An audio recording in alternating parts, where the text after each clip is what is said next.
നമസ്കാരം. എല്ലാ തവണയും ചലച്ചിത്ര പുരസ്കാരങ്ങൾ പ്രഖ്യാപിക്കുമ്പോൾ അതിനൊപ്പം തന്നെ വിവാദങ്ങളും ഉണ്ടാവാറുണ്ട്. അത് ദേശീയ ചലച്ചിത്ര പുരസ്കാരമാണെങ്കിലും ശരി, സംസ്ഥാനമാണെങ്കിലും ശരി. ഇത്തവണയും പതിവ് തെറ്റിയിട്ടൊന്നുമില്ല. ഇത്തവണത്തെ സംസ്ഥാന ചലച്ചിത്ര പുരസ്കാരങ്ങൾ പ്രഖ്യാപിക്കുകയുണ്ടായി. ജൂറി ചെയർമാൻ മലയാളത്തിൽ വരെ അഭിനയിച്ചിട്ടുള്ള പ്രകാശ് രാജാണ്. സ്വാഭാവികമായിട്ടും ഏവരും പ്രതീക്ഷിച്ച പോലെ തന്നെ മമ്മൂട്ടിക്കാണ് മികച്ച നടനുള്ള സംസ്ഥാന അവാർഡ്. അക്കാര്യത്തിൽ ബഹുഭൂരിപക്ഷം ആളുകൾക്കും ഒരു തർക്കവുമില്ല, ഒരു സംശയമില്ല എന്ന കാര്യത്തിൽ എനിക്കുറപ്പാണ്. ഞാൻ ആ സിനിമ കണ്ടതാണ്. ബ്രഹ്മയുഗം എന്ന സിനിമയാണ്. വളരെ മികച്ച അഭിനയം തന്നെയായിരുന്നു. മമ്മൂട്ടി സംസ്ഥാന അവാർഡ് അർഹിക്കുന്നുമുണ്ട്. ഇനി മികച്ച നടിയായിട്ട് ഒരു പുതിയ നടിക്കാണ് അവാർഡ് കൊടുത്തിരിക്കുന്നത്. ഫെമിനിച്ചി ഫാത്തിമ എന്ന സിനിമയിൽ അഭിനയിച്ച വ്യക്തിയാണ്. ആ വ്യക്തിക്ക് അവാർഡിന് അർഹമാണോ എന്ന് എനിക്കറിയില്ല. കാരണം ഞാൻ ആ സിനിമ കണ്ടിട്ടില്ല. അധികം ആരും ആ സിനിമ കണ്ടിട്ടില്ല.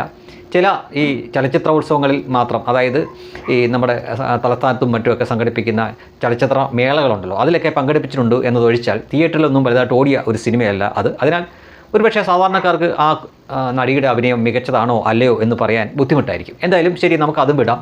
അവർ അർഹിക്കുന്നതാണ് എന്ന് തന്നെ കൂട്ടാം. പക്ഷേ ഏവരെയും അമ്പരപ്പിച്ചത് മികച്ച ഗാനരചയിതാവിൻ്റെ പേരിലാണ്. പേരിൽ അത്ഭുതമെന്ന് പറയട്ടെ, വേടൻ എന്ന ഹിരൺദാസ് മുരളിയുടെ പേരാണ് അവിടെ കാണുന്നത്. മികച്ച ഗാനരചയിതാവ്. മഞ്ഞുമൽ ബോയ്സ് എന്ന സിനിമയിലെ ഗാനത്തിനാണ് ആ ഗാനം എഴുതിയതിനാണ് അയാൾക്ക് അവാർഡ് കിട്ടിയിരിക്കുന്നത്.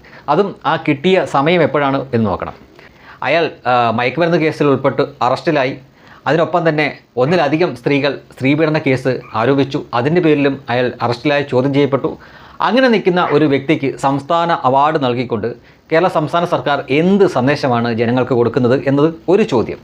മറ്റൊന്നും നമുക്കറിയാം, ഈ തുടക്കം മുതലുള്ള ആളുകളെ പറയുന്നില്ല, വയലാറിനെയോ അല്ലെങ്കിൽ പി ഭാസ്കറിനെയോ പിന്നീട് ഗിരീഷ് പുത്തഞ്ചേരി അല്ലെങ്കിൽ ഈ ബി ആർ പ്രസാദിനെ പോലെയുള്ള മരിച്ചുപോയവരെ പറ്റിയൊന്നും നമ്മൾ പറയണ്ട. ഇപ്പോൾ ജീവിച്ചിരിക്കുന്ന വേറെയും കുറേ മികച്ച ഗാന രചയിതാക്കളുണ്ടല്ലോ. നിരവധി തവണ അവാർഡ് വാങ്ങിയ ഗാന രചയിതാക്കളുണ്ടല്ലോ. ശ്രീകുമാരൻ നമ്പി ആവട്ടെ, കൈതപ്രമാവട്ടെ, രാജീവ് ആലുങ്കലാവട്ടെ, റഫീഖ് അഹമ്മദ് ആവട്ടെ, അങ്ങനെ നിരവധി തവണ അവാർഡ് വാങ്ങിയ അവരെയൊക്കെ അപമാനിക്കുന്ന ഒരു അവാർഡ് തന്നെയാണ് ഇതെന്ന കാര്യത്തിൽ സംശയമൊന്നുമില്ല.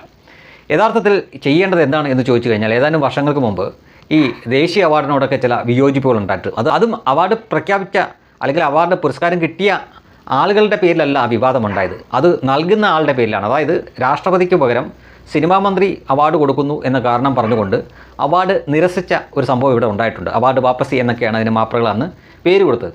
ശരിക്കും ആ അവാർഡ് വാപ്പസി ആത്മാർത്ഥമായിട്ട് നടത്തേണ്ടത് ഇപ്പോഴാണ്. ശ്രീകുമാരൻ തമ്പി ആവട്ടെ, റഫീഖ് അഹമ്മദ് ആവട്ടെ, ഈ രാജീവ് ആലുങ്കലാവട്ടെ, മറ്റ് ഗാന രചയിതാക്കളാവട്ടെ, അവാർഡ് കിട്ടിയ നമ്മുടെ കൈതപ്രം ആവട്ടെ, അവർക്ക് ഇതുവരെ കിട്ടിയ സംസ്ഥാന അവാർഡുകൾ തിരിച്ചു കൊടുക്കുകയാണ് ചെയ്യേണ്ടത്. കാരണം ഈ തോന്നിവാസമൊന്നും പ്രോത്സാഹിപ്പിക്കാൻ പാടില്ല. ഇനി അടുത്ത വിഷയത്തിലേക്ക് പോകാം. അവാർഡ് പ്രഖ്യാപനമൊക്കെ നടത്തി കഴിയുമ്പോൾ സ്വാഭാവികമായിട്ടും മാധ്യമങ്ങൾ പലതരത്തിലുള്ള ചോദ്യങ്ങൾ ചോദിക്കും. അക്കൂട്ടത്തിൽ ജൂറി ചെയർമാനായിട്ടുള്ള ഈ പ്രകാശ് രാജിനോടൊരു ചോദ്യം വരുന്നു, എന്തുകൊണ്ടാണ് ദേശീയ അവാർഡിന് മമ്മൂട്ടിയെ പരിഗണിക്കാതിരുന്നതെന്ന്. അപ്പോൾ പ്രകാശ് രാജ് മറുപടി കൊടുക്കുന്നത്, ദേ ഡോണ്ട് ഡിസേർവ് മമ്മൂക്ക എന്നാണ്. അവർ മമ്മൂട്ടിയെ അർഹിക്കുന്നില്ല എന്ന തരത്തിലാണ് കൊടുക്കുന്നത്. എന്ത് മാനദണ്ഡത്തിലാണ് അത് അയാൾ പറഞ്ഞത്, അല്ലെങ്കിൽ എന്ത് കാരണം വെച്ചുകൊണ്ടാണ് അയാൾ പറഞ്ഞത് എന്ന് മനസ്സിലാവുന്നില്ല. ഇനി ബ്രഹ്മയുഗത്തിലെ അഭിനയം വെച്ചുകൊണ്ടാണ് അത് അയാൾ പറഞ്ഞതെങ്കിൽ അയാളുടെ സ്റ്റേറ്റ്മെൻറ്റ് തെറ്റാണ്. കാരണം അതായത് കഴിഞ്ഞ അവാർഡ് പുരസ്കാരം ദേശീയ ചലച്ചിത്ര അവാർഡിൻ്റെ കാര്യമാണ് പറയുന്നത്. അത് 2023 ചിത്രങ്ങൾക്കുള്ള അവാർഡ് പ്രഖ്യാപനമാണ് കഴിഞ്ഞത്. ഈ സംസ്ഥാന അവാർഡ് എന്നത് 2024 ഇറങ്ങിയ ചിത്രങ്ങളിൽ നിന്നും പരിഗണിച്ചിട്ടാണ് അവാർഡ് പ്രഖ്യാപിച്ചത്. ഈ ബ്രഹ്മയുഗം എന്ന സിനിമ 2024 ഇറങ്ങിയ സിനിമയാണ്.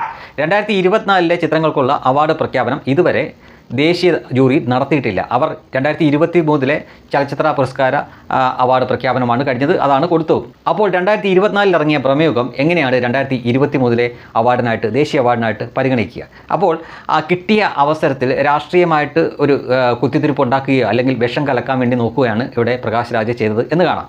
ഇനി ഈ മികച്ച ഗാനരചയിതാവിനുള്ള അവാർഡ് വേടന് കൊടുത്തതിന് ശേഷം അയാൾ പറഞ്ഞൊരു ന്യായീകരണമുണ്ട്. ഈ കമ്മികളുടെ ഭാഷയിൽ പറഞ്ഞാൽ ഒരു ക്യാപ്സൂൾ. എപ്പോഴും ഈ ശാസ്ത്രീയ സംഗീതത്തെ മാത്രം അവാർഡിനായിട്ട് പരിഗണിക്കുന്നത് ശരിയല്ലല്ലോ, അതുകൊണ്ടാണ് കൊടുത്തതെന്ന്. ഇയാൾ ഏത് ലോകത്താണ് ജീവിക്കുന്നത്? കേരളത്തിൽ, മലയാളത്തിൽ ശാസ്ത്രീയ സംഗീതം അല്ലെങ്കിൽ ശാസ്ത്രീയ സംഗീതം കലർന്നിട്ടുള്ള ഗാനങ്ങൾക്ക് മാത്രമല്ല ഇവിടെ അവാർഡ് കിട്ടിയിരിക്കുന്നത്. യഥാർത്ഥത്തിൽ ശാസ്ത്രീയ സംഗീതമോ അല്ലെങ്കിൽ ശാസ്ത്രീയ സംഗീതമോ കലർന്നിട്ടുള്ള അവാർഡുകൾക്ക് മറ്റ് പാട്ടുകളേക്കാൾ കുറച്ച് അവാർഡാണ് കിട്ടിയിരിക്കുന്നത്. അപ്പോൾ ഏത് മാനദണ്ഡത്തിലാണ് അയാൾ അത് പറഞ്ഞത് എന്ന് മനസ്സിലാവുന്നില്ല. വേടന് അവർക്ക് അവാർഡ് കൊടുക്കണമെങ്കിൽ കൊടുത്തോളൂ, പക്ഷേ അതിന് ഇതേപോലുള്ള തട്ടാമുട്ടി ന്യായങ്ങളല്ല പറയേണ്ടത് എന്നുകൂടി പ്രകാശ് രാജിനെ ഓർപ്പിക്കുന്നു. എന്തായാലും പ്രകാശ് രാജ് ഇപ്പോൾ അങ്ങ് ചൊവ്വയും കഴിഞ്ഞ് വീണ്ടും ബഹിരാകാശത്തേക്ക് പോയിക്കൊണ്ടിരിക്കുകയാണ്. സോഷ്യൽ മീഡിയയിലൊക്കെ അയാൾക്ക് നല്ല തെറിയും പൊങ്കാലയും കിട്ടുന്നുണ്ട്. കിട്ടുമല്ലോ, കാരണം അങ്ങനെ ഒരു കാട്ടായമാണല്ലോ അവർ ചെയ്തു വെച്ചത്.